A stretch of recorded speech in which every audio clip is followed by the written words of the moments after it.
Thyroid અથવા તો valve પ્રકારના લાઇટનિંગ એરેસ્ટરનું કાર્ય સમજાવો. તો સામાન્ય કાર્યકારી પરિસ્થિતિમાં એટલે કે નોર્મલ વર્કિંગ કન્ડિશન જે હોય છે ત્યારે સ્પાર્ક ગેપ ખુલ્લી રહે છે અને થાઇરોઇડ રેઝિસ્ટર જે છે એ ઉચ્ચ રેઝિસ્ટન્સ પ્રદાન કરે એટલે કે એનું રેઝિસ્ટન્સ ખૂબ જ હાઈ હોય છે, જે કરંટના પ્રવાહને અટકાવે છે, એને રોકે છે. જ્યારે લાઇન વોલ્ટેજમાં થોડોક ફેરફાર થાય છે ત્યારે કોઈ સ્પાર્ક ઉત્પન્ન થતો નથી, કારણ કે રેઝિસ્ટન્સની અસર એ ગેપની અંદર જે ફોર્મેશન થાય છે એના કરતાં ખૂબ જ વધારે છે, એટલે કોઈ કરંટ જશે નહીં.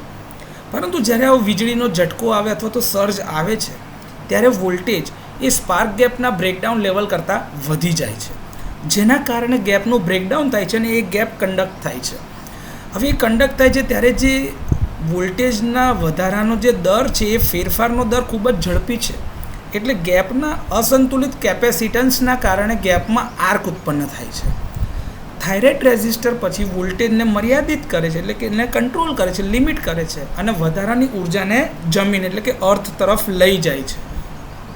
હવે જ્યારે સર્જ પસાર થઈ જાય છે ત્યારે સ્પાર્ક ઓલવાઈ જાય છે અને સિસ્ટમ લીકેજ કરંટ વિના સામાન્ય કાર્યકારી સ્થિતિમાં પાછી ફરે છે.